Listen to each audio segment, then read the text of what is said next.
Good evening, Titans. This is Mr. Simpson, and hopefully your Unit 1 test went really well today. We're going to begin Unit 2, and in Unit 2 we do a couple sections from Chapter 4, then all of Chapter 3. And today we're going to start out with Section 4.1, using proportional reasoning.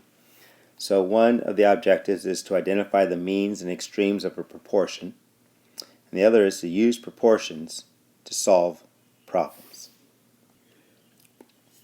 First, take a look at this teaser. It says, to estimate the number of white-tailed deer in Minnesota, a biologist captured and tagged 650 deer and then released them back into the woods. 1 year later, the biologist captured 300 deer and counted 6 deer with tags. Estimate the actual number of deer in the forest. Now, I'd like you to go ahead and try to find your best estimate or how you might try to solve this to find out how many deer they would estimate are in the state of Minnesota. Again, we'll revisit this one later on in the video. A couple glossary terms. One is a ratio. A ratio is a comparison of two quantities that uses division. So sometimes you'll see a ratio as, say, 5 to 3. Sometimes it might be written as 5:3, but we can also write it as a fraction, 5/3. So those are three ways that a ratio can be represented. When it's written as a fraction, as here, it's the most useful to us in math. A proportion is an equation that states two ratios are equal to each other. So, for example, if I have 1/2 equals 2/4, that would be a proportion because it has an equal sign, so it's an equation, and it states that 1/2 is equal to 2/4. And then the last definition is a word ratio. And a word ratio is used for application problems to help set up the proportions. So if we're comparing boys to girls, the word ratio would just be boys over girls. And that would be the word ratio that we would use. Alright, first of all, here's one of the rules. The cross product property, or sometimes what we call the means extremes property of proportions. First of all, if we just look at a typical proportion, two fractions set equal to each other, A over B is equal to C over D. If we take their cross products, that means if we take A times D, I'm not crossing those out, I'm just showing that that's what we're multiplying, and that should be equal to B times C. Alright, there's the cross product property. Now, it can also be called the means and extremes property of proportions, but that comes by if you were to write the proportion using the colons, as in this case. A to B is equal to C to D. And I'm going to use numbers here to show what's the means and the extremes. The means would be the two numbers in the middle, and the extremes are the 3 and the 25. So the extremes are the smallest number and the largest number, and the means are the two middle numbers. And so the product of this smallest number and this largest number, 3 times 25, has to equal the product of those two middle numbers, 5 times 15. We'll address this more later on. So, if we're just asked to solve a simple proportion, this is one of the key skills right here. And I wouldn't write this one down in your notes, just take a look at it. But we have a proportion that asks us to solve. We have 14 over 32 is equal to x over 80. And we want to find out, well, what does x have to equal for these two ratios or two fractions to be equal to each other? And so we're going to use the cross product rule. We're going to multiply the 14 times 80, and so that equal to the other cross product of 32 times x. 14 times 80 is 1,120 equals 32x. Then we would simply just divide both sides by 32. Simple one-step equation in algebra there.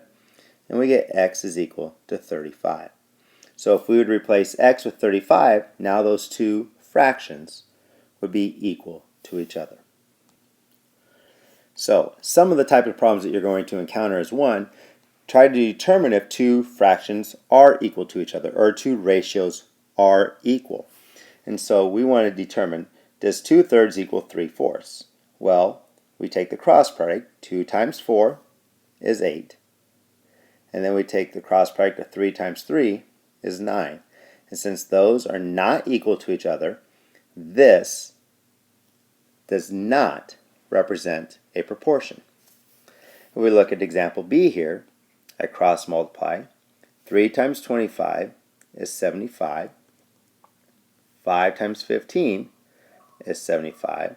And since the cross products are equal to each other, then we know that 3/5 is equal to 15/25. So here's just a couple more examples, and these I would put in your notes. So to solve the first one here, A, I'm going to take the cross product of 5 times x, and that has to equal 60 times 3, which is 180. And now I solve this by dividing both sides by 5. And that will give me x equals 36. One more basic example. Sometimes you might just hear when students say, well, we cross multiply and divide to solve a proportion. Well, they're right. We cross multiply, that's 10m equals 15 times 9, which is 135. And now I'm going to divide.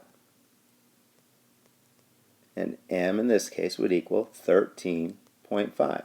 So you're going to have answers that aren't necessarily whole numbers. You're going to get decimals or fraction answers for when you solve proportions.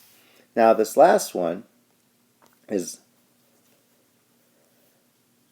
a little bit trickier because we have in the top here m plus 2. And so what we're going to need to do here is when we cross multiply, and I multiply the 3 times m plus 2, I have to distribute the 3 to both terms. So it's 3 times that m plus 2 equals 2 times 9, which is 18. Now I distribute that, so I get 3m plus 6 equals 18. Now this is a two-step equation, which most of you have worked with at some point in time. And now we divide, we're going to get m is equal to 4. And there's our answer to example 3, or the C. Here's a connection to geometry. So we have a small rectangle compared to a large rectangle. We say that they're similar. Similar means that they're in the same proportion. So there are a couple different ways to set this up. But if I take the length and width of the small, 9/27, that has to equal the corresponding sides, which in this case would be 25/s of the large one. Then we would cross multiply and divide to find this answer. But the most important thing is getting it set up. Again, notice how the 9 and the 25 correspond, and the 27 and the s correspond. So notice how they're across from each other in the proportion. Here's a word problem. It says the goal of the Bartlesville City Library is to have 2 books in stock for every 5 residents. The most recent census shows that the population is 12,455. Find the total number of books that the library should have in order to meet the goal. So first of all, we're going to do the word ratio. And the word ratio is that we're comparing books to residents. So that's what we have set up right here.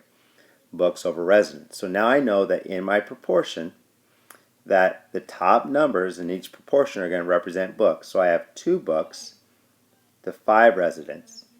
Now I'm going to have X books to 12,455 residents. And then once I have it set up, now I solve it just like I've been solving it. Cross multiply, I have to take 5 times x and make that equal 2 times 12,455. And then we'd solve that by dividing both sides by 5. to get my final answer. Now this is going back to the teaser question. And so again, if you just take a look at it here, how I have it set up, we had to have a word ratio of tagged to total.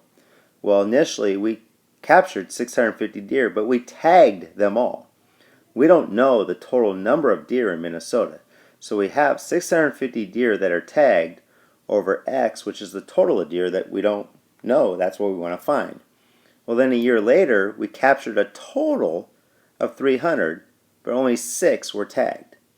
So now I have it set up to be able to solve, and that's what we're going to do here. So we're going to solve this by cross multiplying and dividing again. And so we get 6x is equal to 195,000.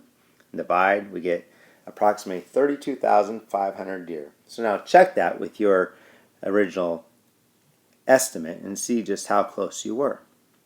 And then for this last slide, I'd like you to try these 3 problems. I'll reveal the answers tomorrow in class, but just give it a shot. The first one is just identify the extremes of the given proportion. Number 2 is to solve the proportion for x.